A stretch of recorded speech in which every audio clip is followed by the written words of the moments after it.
there is nothing as powerful as a changed mind. You can change your hair, your clothing, your address, your residence. But if you don't change your mind, the same experience will perpetuate itself over and over again, because everything outwardly changed, but nothing inwardly changed. You know, nothing happens unless you change. So change is not our enemy, it's our friend. There's a season that you may go through a difficult period, but that is to wake up your ability to change. You cannot become what you were born to be unless you are not willing to change into something you are not. This is why change is so important. I like what it says here. Shakespeare says, sweet are the uses of adversity. We never grow in good times. We never advance unless we're under pressure. Change comes to improve and to advance your life, not to destroy it. I think that we often forget this. And we're going to face hardships. You can't avoid pain. You can't avoid trouble. All we can do is prepare our mindset so that we don't get overwhelmed by our circumstances. A lot of people, when they have a negative circumstance take place in their life, they react negatively to it. And that seems almost natural. In fact, that is natural. Something negative happens to me, my reaction back to it is negative. This is why you have to change your mindset. I've seen people who had the education to go up, they had the gifting to go up, they had the talent to go up, didn't have the right attitude. And eventually, if that attitude, if that heart, if that invisible part isn't right, you can have all the talent in the world, but you will always end up getting spoiled by your own attitude. Yes, you'll get the opportunity. Yes, you'll get the job. Yes, you'll get the deal, but you won't be able to keep it because your attitude will corrupt every opportunity that life offers you. Never saw it coming. Life isn't what happens to you when you're looking. What happens to you when you're looking is called a plan. Life is what happens to you when you're not looking, when your guard is down, when your back is turned. It's going to work on a Friday morning feeling good and having your boss call you in. I know she has a look on her face and you know that look isn't good.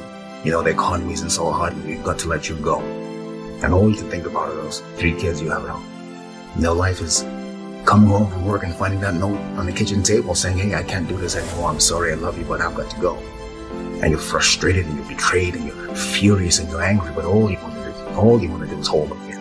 All you want to do is hear those words whispered in your ear, I love you again. No, that's life. How do you handle that? How do you deal with that, those sort of situations?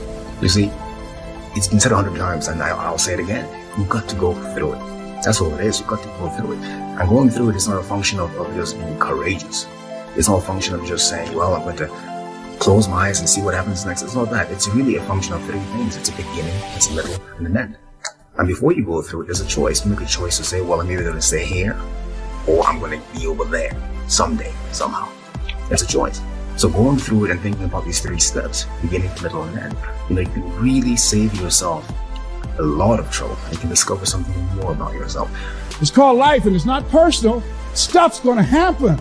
And if you make it to the 40-yard line, if you can make it to age 40, between 40 and 60, it begins to intensify. All kind of things happen. Between 40 and 60, my mother was diagnosed with breast cancer and finally died. Between 40 and 60, I was diagnosed with prostate cancer. Between 40 and 60, I went through a divorce from someone that I loved very much. Between 40 and 60, had a nationally syndicated talk show, highest rated, fastest canceled talk show in the history of television. Between 40 and 60, oh, life put a whooping on me. It ain't personal. It's called life.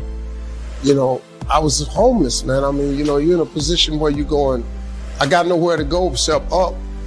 I might as well keep hustling. I was in comedy. I just wasn't making nothing. All the money I was making, I was sending back home to my wife and kids. That didn't last long. She got tired of that real fast. But I couldn't go back to Cleveland because I wouldn't have enough money to drive back down south to perform. One time I drove to the house in Cleveland. I finally got enough money. I drove to the house in Cleveland. Everybody was gone. I didn't see my kids for almost 2 years. They just left, boarded up the house. So next thing you know, I'm in the car. I lived there, but it taught me determination, man. I'm a really, really determined person. It also taught me that no matter what happens to you, it ain't over. I was determined to be something. As long as God wakes you up, that means he ain't through with you yet. There is nothing as powerful as a changed mind. The only way off of welfare is to change your default settings. The only way to get a good education is to change your default settings. As long as you're programmed with what you can't do and what you can't be and what you can't have, you will never get up. But I dare you to go into your phone booth like Clark Kent and spin around and come out Superman and say, wait a minute, I'm better than this. I'm getting ready to change my default setting. I will not let you abuse me. I will not stay. There is nothing as powerful as a changed mind. So, the first thing you have to think about when you're going through something is very simple. It's, I'm not where I want to be, but I know I can get there. I have faith that I'm going to get where I want to be. So yeah, go through the grieving process. Grieve, accept that, say yes to that. You know, one day you look up and, you know, you're still in pain, you're still hurting, but you realize that, hey, it's not as bad as it was. It doesn't hurt as much as it did. And I'm going forward, I'm moving forward. And at some point you emerge, you get to the other side, and you know that, hey, I haven't forgotten, but the pain doesn't hold you captive anymore. You're not crippled by the emotion, by the experience. You're not living out of the past, out of your experiences of pain and defeat or betrayal. You're not living out of all that stuff. You're living in a new perspective. It's not what happens that determines the major part of your future. Not what happens. What happens to us all. The key is what you do about it. You will start that process of change.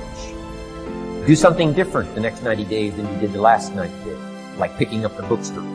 Do something different, like the new health disciplines, relationship with your family, whatever it is, doesn't matter how small it is. You'll start doing different things with the same circumstances. We cannot change the circumstances.